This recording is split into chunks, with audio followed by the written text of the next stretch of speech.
Want exclusive content and a say on emerging cricket's direction? Support us on Patreon. From as little as $2 a month, you'll be helping us grow the game outside its traditional centres. To sign up, log on to Patreon. That's patreon.com/emerging cricket. Coming up, we discuss Tim's appointment in Vanuatu, 8-year bans for 2 ex-UAE internationals, the fate of the ICC CEO, and more. Stick around.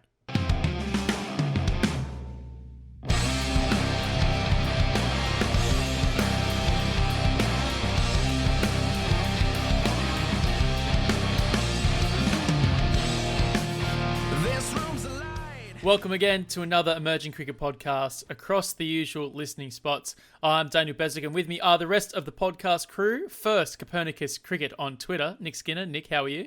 I'm well. I'm happy to be back with the two of you and looking forward to seeing you guys on the weekend as well. Yes, we've organised a bit of an EC catch-up. A few of the others, Nishad and Rod Lyle, will be with us as well. Looking forward to that. To celebrate the special news, the other mainstay of the Emerging Cricket podcast, we could almost class him as a special guest this week. We'll save the usual welcome, but hello, soon-to-be Vanuatu Cricket Association CEO, Tim Cutler. Thank you, Daniel. It is good to be here with both of you. And yes, that will be fun. Although, if this ear infection keeps going the way it is, I'm not sure flying will be the funnest. But, you know, let's be happy that we're able to fly. And it will actually be the first time all 5 of us are in the same room. So looking forward to it. The most amazing thing was not you being appointed, is you just saying the word funnest in a sentence is the most un-Tim Cutler thing I think I've ever heard. But we'll go past that. Tim's a fun guy, Bez. What are you talking about? He is a fun guy. Let's talk about your appointment, Tim. I mean, one of the most fun places in the world has to be Vanuatu, but you go there after the platform that's been laid down by a number of key people in the area. When the job posting came up, you were chomping at the bit to get it. What's the feeling now that you've been appointed? What were the feelings that you had when you found out the news?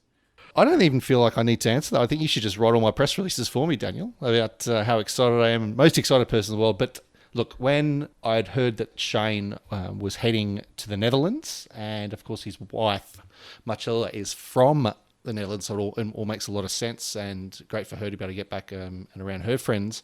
I thought, I wonder what's going to happen there, because it laid such a great base, you know, for a guy who, by his own admission, as a cricketer and a coach, to go there and to rise up the ranks there, and all the good work that he's done to be CEO for the last 2 and a bit years. And, you know, I think what we've seen on our screen speaks for itself, you know, the way that they were able to pivot in the middle of COVID so we could see some live sport and, well, project Vanuatu cricket to the world. But I think it's behind that's really what excites me more. You know, the fact that almost 10% of the population of 300,000 within Vanuatu are already playing cricket during the year. The majority of those are kids going through grassroots programs.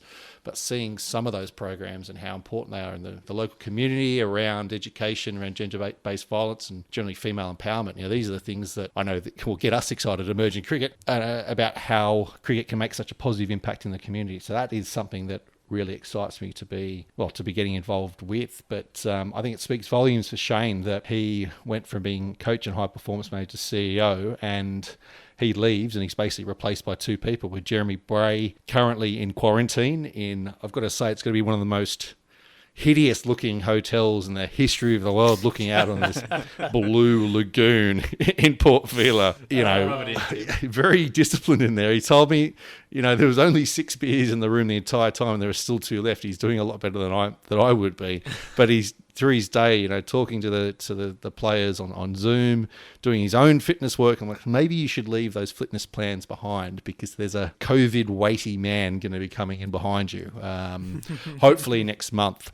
But like I said, it speaks volumes that, you know, there was that much that Shane was covering, but having both Jeremy, you know, whose pedigree speaks for itself, you know, Aussie under-19s, World Cup century, coaching in Ireland, men's and women's, and then to coach in Denmark for the last 6 or 7 years, to be able to work alongside him, and for me to work on all the potential there around expanding those programs, finding long-term commercial partners, and who knows, leveraging some of that great work already on the likes of the T10 Blast. I was going to say T10 Blitz there. It's like, no, it's the T10 Blast. A Freudian Cutler slip. Yeah, exactly. But I just think it's a great opportunity to really get in there and make a difference and just start from such a great base. You know, Mark Stafford's been president. He's on the chief executives committee now of the ICC, so that shows how he's held within associate cricket itself, but president for 30 years, and to build it from where it was, no organised programs and local development as it is, to now having almost 30,000 people playing. There's so much potential still. It's apparently a football, a soccer nation, but I guess we'll just have to change that. Much prefer it to be a cricket nation. Tim, you've spoken to Jeremy Bray, and I've met him briefly at a World Cricket League tournament. I think he's an impressive guy, no-nonsense approach to cricket, and I liked that about him. Have you guys got any plans so far, or have you've been putting your heads together to think about where to go next with the VCA? Very early days, Nicholas. Thank you for putting me on the spot. I feel like I'm in another interview. Well, you are the special guest of this show. He's doing his best from quarantine, and as I am, having not officially started trying to sort of ease my way in. So when I land, which will hopefully be the middle of next month, and then 2 weeks in quarantine, etc. But I think there is just so much potential let's look at from a talent point of view within the elite playing groups, that it's just a lot of simple things being done the right way, and a lot more consistency in those programs, including in local sort of high performance cricket, but also the pathways of keeping more talented kids in the game longer, I think is going to be really important. Well, that's not going to be on his mind, or at least his responsibility to keep those kids coming through. But I think that's something that I can do around him. But I think, like South Pacific, but any sort of developing nations, it's having programs that fit in with people's lives as well. We got the men's squad are contracted, and they're contracted as players and also development officers. So, it's already creating jobs for that many people. There are 40 employees of the VCA, which raises everyone's eyebrows when I tell them, because I think for those who are not aware of, let's call it our world, I think they just expect I'm going to be landing there and be sitting in the corner screaming cricket, and hoping people start to play. But it's like, this is a going concern that touches the lives of dozens of families, and but then touches the lives of so many more. I think it's bringing that consistency in. I think we've seen the talent there in the men's team especially, but a bit like thinking of sort of Hong Kong talent, that hot and cold. We know that Vanuatu can be bowled out for 60, but then they can bowl the other team out for 50. They've done it before, yeah.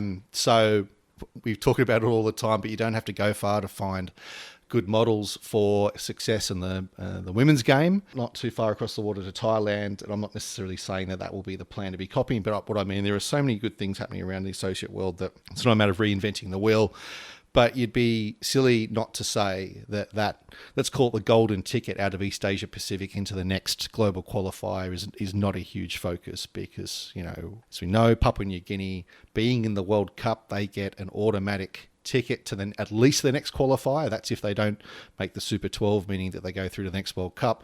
So that means that there's an extra place coming in from East Asia Pacific. So between Vanuatu, Japan, the Philippines, Samoa, Fiji, one of those two will make a global qualifier for the first time in men's T20 cricket. So that, in terms of short-term goals, that is big, but also staying up in the challenge leagues too, knowing how important that is from exposure, consistent, contextual cricket, and also the funding that comes with it. So, like in a lot of these places in the South Pacific especially, very hard to get things in and out of, or more expensive than just ordering something if you're in Asia or Europe, but that's only compounded at the moment with COVID. So trying to be very innovative in the ways of getting equipment there, or using the best out of the facilities that we have. But I was talking to Jeremy the other day and said, well, you only have to look as far as Fiji rugby to see what people are capable of with the drive without fancy equipment. So it's not so much that. I think it's just building some systems in the background around training, and if that means we're doing strength and conditioning over Zoom while we're getting that all sorted, so be it. But again, that's what Jeremy is worrying about now, is he's sitting in his hotel room in paradise looking out. And for me, it's going to be really putting those systems to support him, but to also support all the great divisions there, the development team, social impact, marketing. There's so many good things happening there. So I can't wait to get there and really just help them, really, because I think that's where I see my job is really just enabling and able to augment and really grow the efforts that are already there at the moment. Yeah, Vanuatu is one of those great sort of fan favourite teams that everybody really likes to get on board with. I know. And, especially as an Australian, the Pacific connection, I think everyone has, at least met a few Vanuatu residents in their time, and they're very popular in Australia. So I guess I'm sort of trying to live vicariously through you here, because this is a dream appointment. But aren't we all? I'm thinking back to your time in Hong Kong, where you were, very big on the community engagement with the cricket scene there. And obviously you're thinking along similar lines. I'm just looking...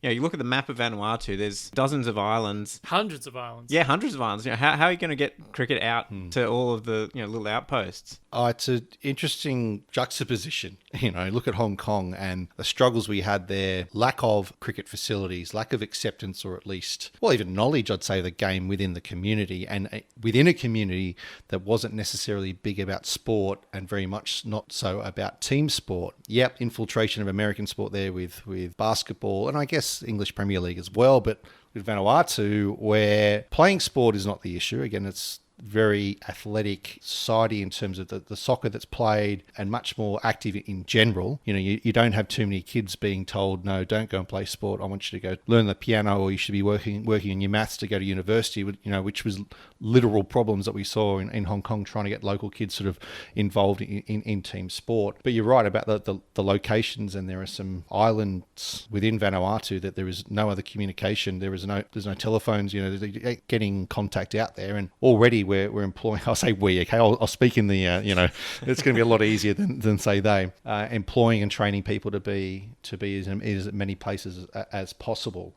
So it's not so much, or at least trying to convert people to wanting to be involved in sport. It's really developing programs that is helping grow the leaders of tomorrow within Vanuatu, that fits within the communities, that is teaching key core skills, that actually has them having fun, learning, and then coming through those programs and being cricketers and being part of the family, really. So it sounds easy if you say it quickly, but it's all, as always with associate cricket or any cricket, it's how you pay for these things as well, and being able to pay and having a sustainable system. And that's why it's so important to be building deep, long-term partnerships that mean that programs aren't going to be at the whim of where Vanuatu is on the scorecard, or where the men's or women's teams are in their events. But you're right. It's interesting when I kind of look at the challenges of the two places, where some couldn't be more different, but still some are quite similar.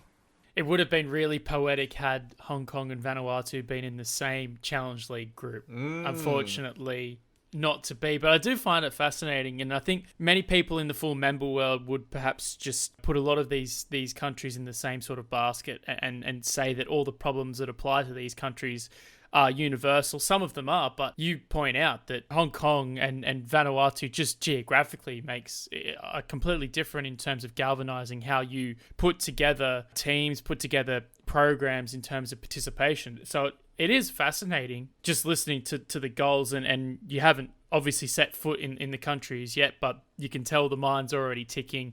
We saw the Vanuatu T10 Blast. I think the final at last count had something like 600,000 viewers. So they did the best they could in kind of making the most of the situation the world was in. But you also point out that that's kind of a double-edged sword, because if everyone else is in COVID problems, it's very hard to get equipment and stuff like that into the country. So it's a case of doing what you can do with the resources you already have. And yeah, 40 employees. I think my eyebrows were raised when you first told me that myself, just thinking, well, that's incredible. Not many associate members can boast that many, but you are able to have, numbers on the ground where you need it most. And then just looking to your future, you said, halfway through next month is roughly your timeline of getting there. What's the case with flights at the moment getting out there? There's repatriation flights, and I'm guessing visas and other issues in the times that we live in make it quite difficult for everything to be done smoothly and quickly.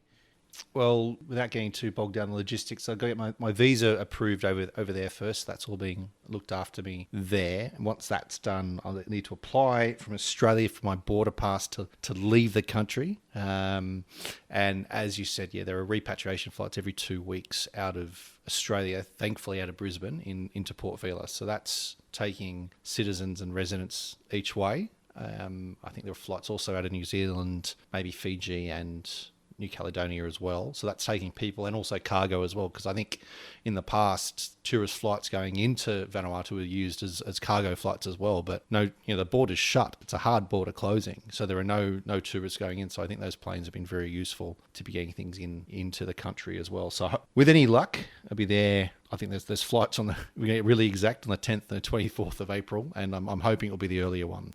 But, if not, so be it. It's just an extra 2 weeks for the rest of my life to get over there to paradise. So, control the controllables, as they say. Joe Dawes quote. Yes, you could probably formulate some of your ideas in your Brisbane apartment anyway. Well, there is a bit of cricket chat that goes in here, isn't there? But no, absolutely. What do you mean? Yeah, there's already been meetings and, like I said, talking to Jeremy and whatnot. But the fun of working, moving across, I was thinking at one stage it was going to be a lot longer with notice periods and whatnot. But thankfully, that's all worked out to get over there a lot sooner than I thought. So you bring over like a bag full of cricket balls while you're just on your flight? I've actually been thinking about my dad driving up from Sydny. Strange things that old people do. Driving up to see me. He's been saying that he wanted to come up here and see me the whole time that I've been back in Australia.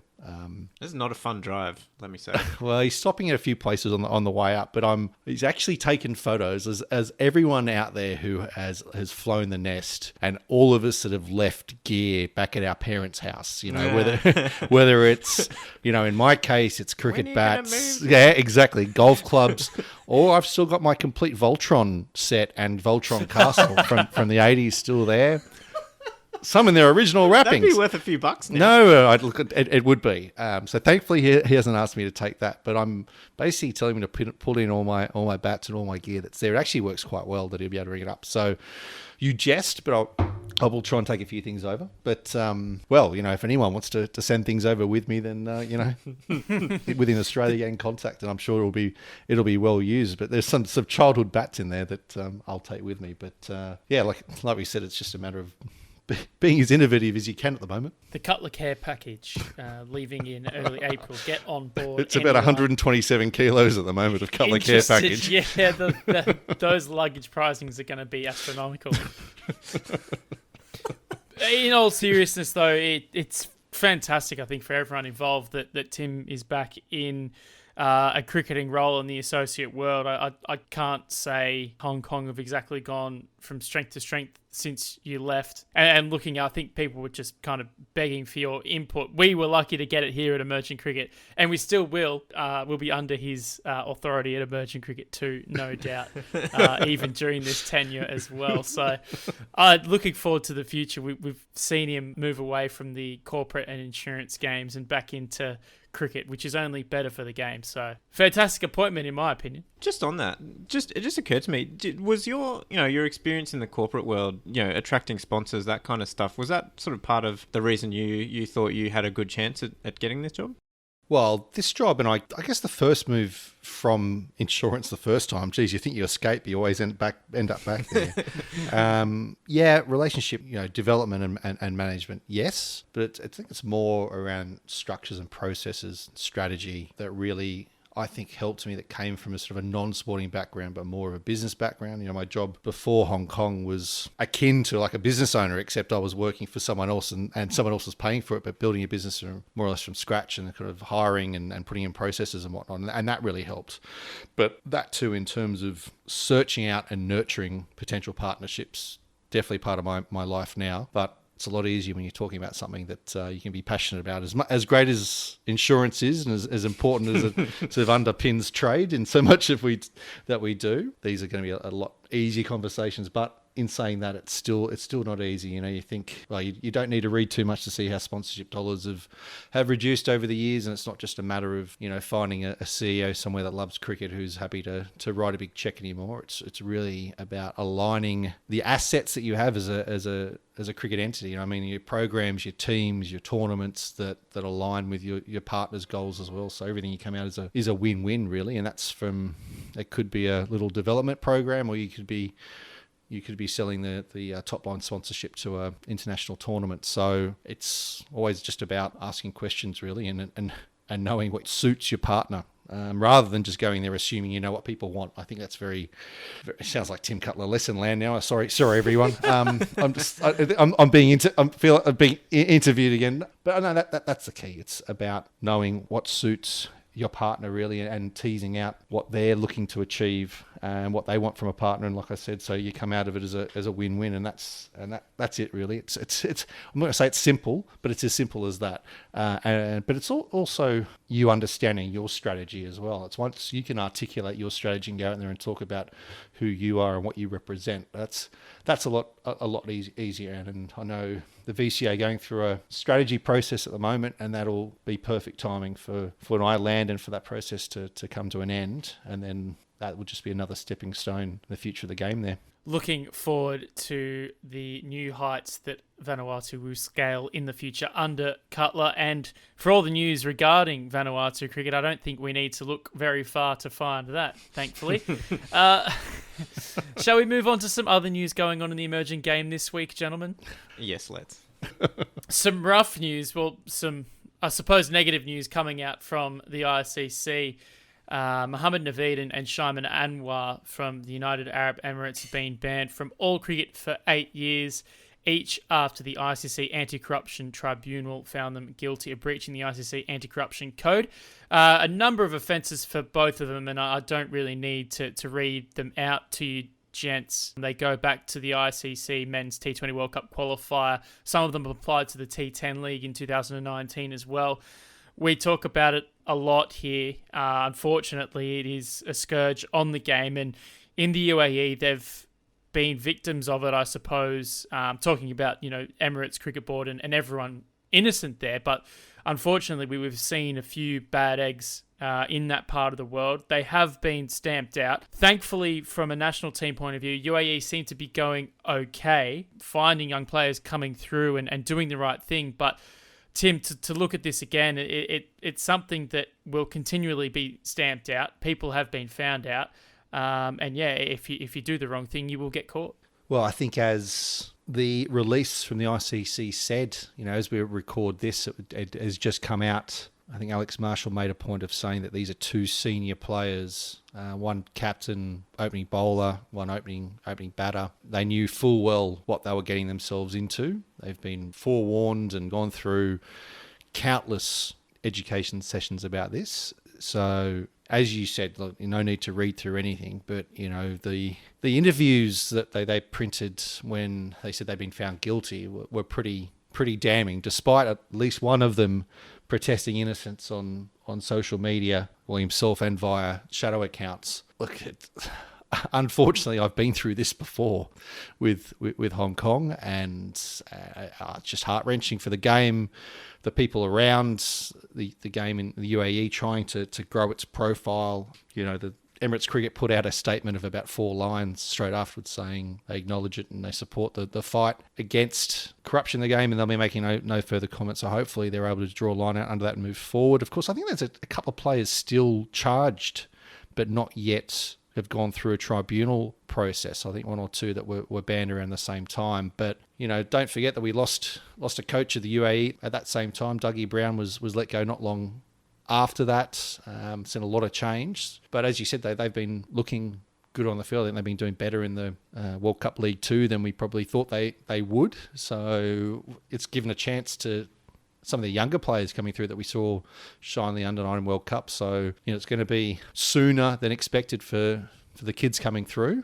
But there's a lot of talent there. Then, of course, over in the women's side as well, who I think are probably ones to watch coming out of the Asia region over the next couple of years. Yeah, it's disappointing. I remember being at the 2015 World Cup when Anwar scored a century against Ireland. It was a great innings, and he's a really exciting player to watch. So it is always sad when people like that end up being corrupt. But good riddance, I guess. Like this needs to be stamped out of the game. And looking at the timing, he was trying to allegedly, corrupt his teammates whilst they were attempting to qualify for a major world event. That's terrible behaviour. And the fact that so many players were involved is just, it's so frustrating that, there's all these people involved in the game and trying to spread it and trying to, get a cricket scene going, and then these people come in and just sell them out for their own benefit. You know, it's so frustrating, and I know that happened to you, Tim, and you know, you it was a struggle too, but it's it's so poisonous for the rest of the game as well, because you know, then whenever something strange happens, you know, you start thinking, well, was some money changing hands, and that's toxic, and especially for associate cricket, which is struggling for, you know, recognition. And it's hard to, you know, judge these sort of situations coming from a, you know, relatively well-off country and background and stuff. But I wish these people would think about the big picture rather than their own finances. Hey, you guys spoke to Steve Richardson last year in a great chat about all of this in terms of anti-corruption, and there is adequate protection if you are to be approached as a player or an official, and you can turn to the ICC and say, look, this is something that's happened to me. I've had X knock on my door, X message me on WhatsApp, whatever. The protection and the processes are there for people who want to protect themselves from anything ongoing like this. So it is disastrous when you hear people, you know, fall into the traps and take the bait, take a bribe or fail to report on something like this. But, you know, as we say time and time again, you will be found and you will be thrown out of the game pretty quickly after doing so. So, look, again, we can harp on about it as much as we want. UAE have moved on, and as you said, Tim, it looks like the ECB have drawn a line in the sand in regards to this, and hopefully that's the end of the matter and the end of corruption in that part of the world. But staying in a relatively similar geographical area and talking about the world's governing body, we have seen some news reports come through from multiple sources, Times of India, ESPN, Cricket Info, just to name a couple. Manu Sawhney, the ICC chief executive, has been asked to go on leave after adverse findings of his management style emerged in an internal culture review. There's a lot going on here, gents, and a lot of it is quite subjective. We haven't had any word from the ICC themselves in regards to this, but you know, in the space of a couple of weeks, potentially days' time, we could see a lot of things shuffling around, a lot of people shuffling around in the International Cricket Council, and we could see great change on the game in terms of the leadership of it, Tim. Yeah, I think I know all too well what it's like to be a CEO. It's a lonely position in a lot of ways, in that you're seen as a representative of the board and an instrument of the board and its strategy to staff. And then also you're a lot of the time the only connection between the board and the staff. So I don't want to try and read too much into this, only that, you know, there's been a lot of noise around the ICC and for the last couple of years, and there's been a lot of movements. You only have to see the press releases for this to then happen. You know, we had heard about PwC coming in doing a review of everything. I think not long after Greg Barclay came in as chairman, the board commissioned that report, and look, I think that was only fair at the time. You know, I think when Barclay took over, despite the fact he was up against Imran Khawaja from Singapore, there was a lot of tension within the organisation around fixtures, around funding, really around the future of the game. You know, there'd been certain things proposed and a lot of disagreement at a board level, but I think a lot of that negativity perhaps had flowed down into the staff as well. You know, we talk about how great the development team are, that we see dealing with growing the game out in the associates, but there's a bigger ICC out there in terms of running events and, you know, everything else that comes with it, the laws and umpires and the commercial side, and then the management of that all as well. So look, I can only hope that whatever happens, you don't end up in a situation where you lose all your good people and you're having to rebuild from scratch. You know, I've worked at enough companies when there hasn't been a great culture and you lose a lot of good people, and then it's really hard to come back from there. So I just hope that they're able to get to the root of any problem, which it sounds like they're working hard to do that, and they can build back from there, because, you know, I know there are different perspectives on it, but if cricket is indeed the second most popular sport in the world, we know it's the second best sport in terms of funding its development, only behind football, but still ahead of rugby and basketball, etc. So, you know, it deserves a world-class administration and a world-class board supporting its growth. Yeah, you talked about the the rumblings coming out of the ICC, and obviously we don't want to get into unsubstantiated rumours, but just looking at the staff who've left over the last little while, there's been a lot of senior people leaving the organisation, which doesn't look good. And you look at the what's happening with Sawney here. He's, according to the Cricinfo reporting, he's been asked to go on leave. Sort of in a sort of a temporary capacity as they go through the review. That happened, a very similar situation happened during his time with Sports Hub in Singapore, another company there, with, again, similar sort of complaints about work culture and various other very sort of similar issues. And so, I don't know, I mean, that to me looks like a bit of a red flag, if you're hiring someone that's had that history. But, looking at the broader picture, I think there's more to it than just the work environment. I think it's quite possibly sort of broader ICC politics. You look at what Sawney was pushing from the top. He was a big fan of extra tournaments that the ICC wanted to run, as well as the independent bidding process for hosting events, and those two policies, I guess you could call it, are, according to various reports, under discussion between Big Three and I think New Zealand as well, are both. So those countries are pushing against the independent bidding process and the extra tournaments. So I think quite possibly, Sawney's support for that has made him some enemies within the ICC board, which might have some bearing on what's going on here. So, I don't want to be commenting on what he did or didn't do, but looking at the Champions Cup, I think it was called, the planned 6-team event, and the bidding process, I'm not going to miss, or I'm not too cut up about a sort of a new Champions Trophy being put in the bin, because I don't think that would have really added anything to the international calendar. But I'm pretty disappointed about the ICC supposedly reconsidering the idea of having an independent bidding process where countries like the USA or other associate nations could put in a bid to host an event, and that would have been great for cricket's development.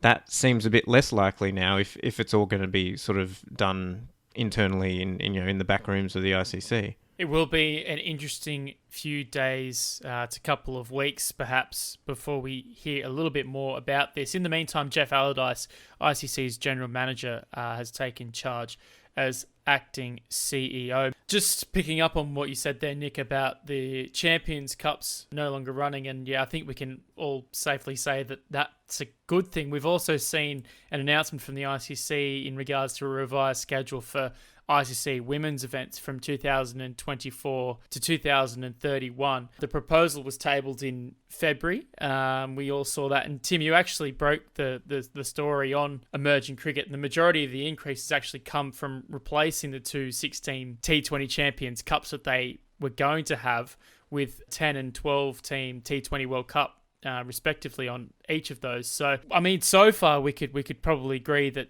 those Champions Cups weren't taking us anywhere, and we have seen a better revised prospective schedule over the next, from 2024 to 2031. Yeah, you said February. That was February a year ago when that original proposal came out. So sorry, I don't count 2020 as a year. Well, that's what I mean. That the fact has been out there for that long. I've got to say, I was pretty frustrated when I saw that come out, especially on the women's side. We're about to have a T20 World Cup with Thailand being amazing. And then out comes a schedule for having a third more women's events, but half as many tournaments that had more than 8 teams in them. It made no sense to me whatsoever. So I think Tom Grunshaw as well has sort of quote tweeted that story saying this is good, but it doesn't go far enough. Why can't women's T20 World Cups go to 12 teams or 14 or 16 teams now? And I think it's probably a fair question, honestly. I guess the article that you mentioned itself was more reacting to the positive change that this was, because it was only going to have 60 teams involved, or 60 slots in those events over that period from 24 to 31, and now they're at 76 and more events with more than 8 teams, which is great for the likes of Thailand, but like we know, Ireland, Scotland, Namibia and beyond that are looking to make debuts at world events, and especially for the likes of Scotland and the Netherlands, who are talking about wanting to be full members, performance in women's global events are part of the performance criteria for that as well. So we can only hope that in all this chatter around global events that they're also talking about increasing the size of the men's 50 over World Cups and also locking in those T20 World Cups every 2 years. But one thing was a little deafening in its silence, in that there was no mention or any slot for the Olympics in 2028 in that schedule. When you think if they were under the impression that there was going to be an event of that size, that you may not have a global ICC event. And I'm not reading too much into it, because I'm sure you'd say if we find out this year that the cricket's going to be in LA in 28, then we can kind of sit back and shift the events that year out. But I don't know. It's just been a little bit quieter on that at the moment. But the positive news on that is that it sounds like Brisbane, just right time for me to move away, is a more or less a shoe-in for 2032. And I know everyone, that's 11 years away. But that would happen. Cricket Australia has already said that they'll be pushing hard for cricket to be in there. But wouldn't that even be better if that was the second Olympics with cricket being in there and it becomes a permanent fixture? I think we would have heard a little bit more about Olympics aspirations if they were going to launch them for 2028. We're not far away from, hopefully, still a Tokyo Olympics in 2021. We're not too sure what's happening there, but it's not cricket's problem, so I don't really need to talk about it. But it doesn't look as if there's been a whole lot of chat in the upper echelons of the game or the game's governance, so I'm losing hope in all of that. But as you said, Tim, 2032 could be the perfect opportunity for cricket to organise itself for an Olympic Games. And just as a public service announcement, no one cares about Champions Trophies / Champions Cup and that format. No one cares. I mean, can you think of a single Champions Trophy match and how it went? Just one, any of them. I think Australia won it once, and honestly, it barely made the news. The only thing I remember from the game is the players getting the bloke who presented them with the trophy to get off the stage so they could celebrate. That's the only thing I remember about any Champions Trophies that have been broadcast, shown, played around the world. That would be a perfect opportunity to have a more inclusive event, an ICC knockout, something similar to that with 32 teams, who knows. But the new schedule, the revised schedule, is definitely better than what was previously given to us. But yeah, people are more than rightly critiquing that and saying, look, things could be even better than this. It's just a case of us getting a better deal than what we were originally being given. Yeah, and I mean, I agree. Like, I think the Champions Trophy is. I mean, I actually didn't hate it as a tournament. Honestly, I think it was short and snappy, and it wasn't too bad. It was basically everything the 10-team World Cup should be, but isn't. But that we can we can leave that for another time. But yeah, no, I think looking at the women's side of things, and they made a big fanfare about expanding it, and yes, it was an expansion, but I guess I don't know. I mean, incremental change is good and worth holding on to, but we're idealists on this podcast, and Andrew Nixon came up with a great stat, which was that in 2029 the Women's ODI World Cup will still have fewer teams than it had in 1997. So is it really expansion, or I don't know? And the 10-team all-play-all format that they've kept for the women's events, it's a terrible format in the men's game. I can't see it being any less terrible in the women's game. So I don't really understand why they're persisting with it. So yes, I mean, having more teams involved in the pathway events is fantastic, but yeah, you just wish they would be a bit more ambitious with the number of slots that are going to be available for the women's main events. Is cricket the only sport where its flagship global tournament is getting smaller? Is it the only sport? It has to be. I believe so. I think our friend Andrew Leonard may have done a couple of GIFs that's right. about three years ago, comparing rugby, basketball, kabaddi. Yeah, even kabaddi has more amongst it, and it's. I'm not being flippant here, but yes, it was the only sport going backwards. So there's that saying that if you stay still, you go backwards. Cricket is going backwards doubly and going backwards. Yeah. It's a very odd one. And to explain it to people outside the game, it's so befuddling. It's so hard to explain to people. But look, we're in an echo chamber here, and I'm preaching to you guys and our very loyal listenership here at the Emerging Cricket Podcast, things that they already know and already want. So I'm not going to, jump on it any more than I already have. Let's move on, lads, and looking to North America, and Nick, I'm looking at you. Some more North American cricket. The Auty Cup is back. Last played in 2017, which was won by the USA. Of course, it's the oldest international fixture in any sport.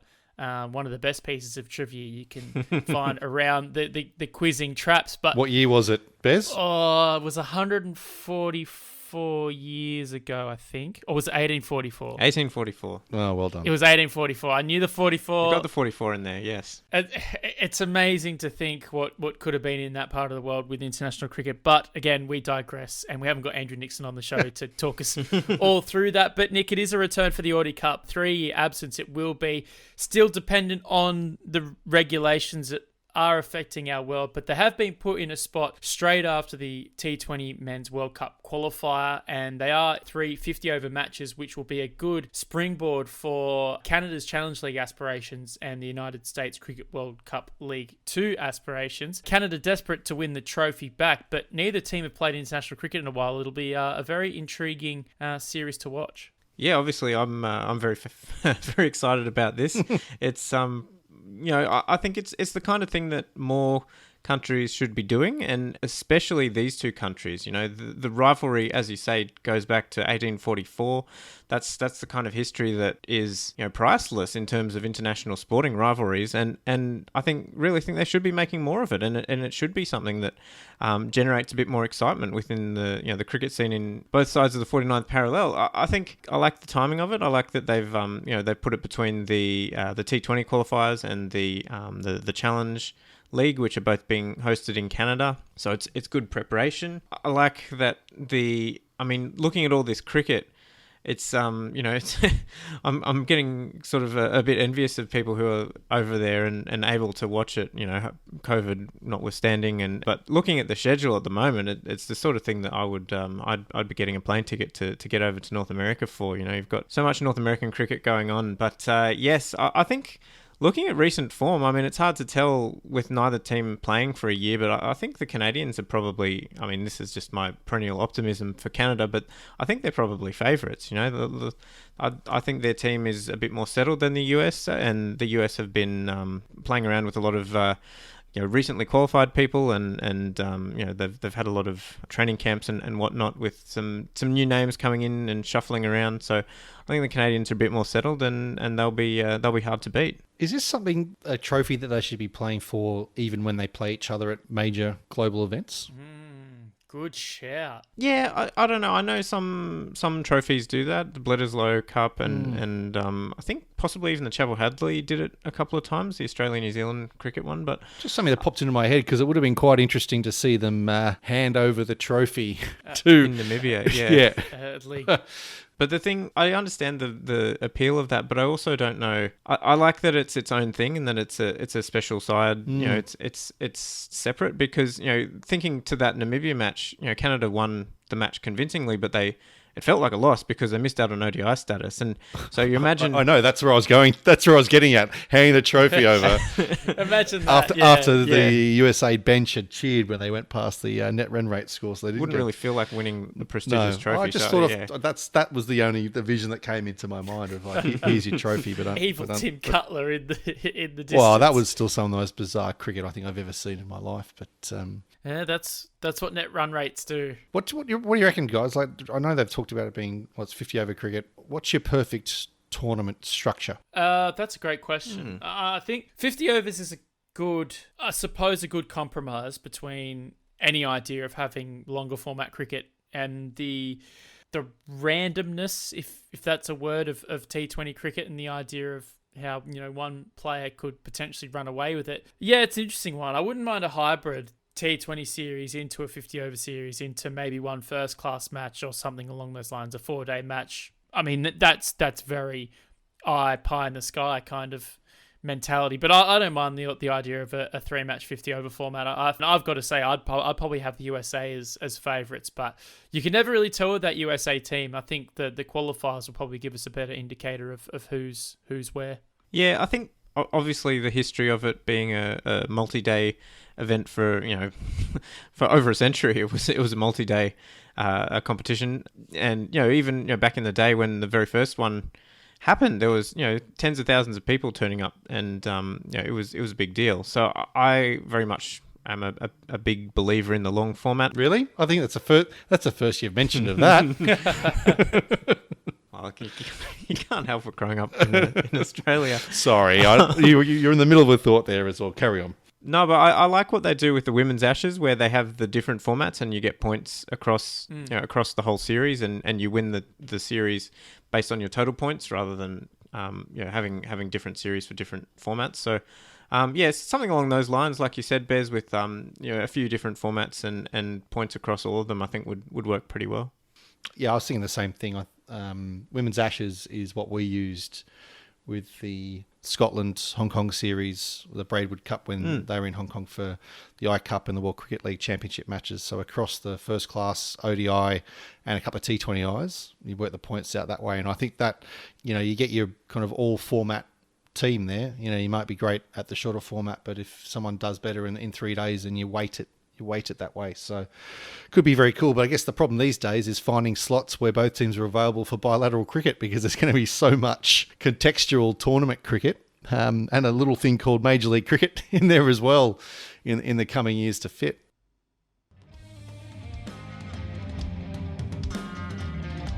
Hi, I'm Kevin O'Brien. You're listening to the Emerging Cricket Podcast. A couple of news bits and pieces to wrap up this week's show. First, to Kuwait, who have announced national contracts for 20 men's players for the second straight year.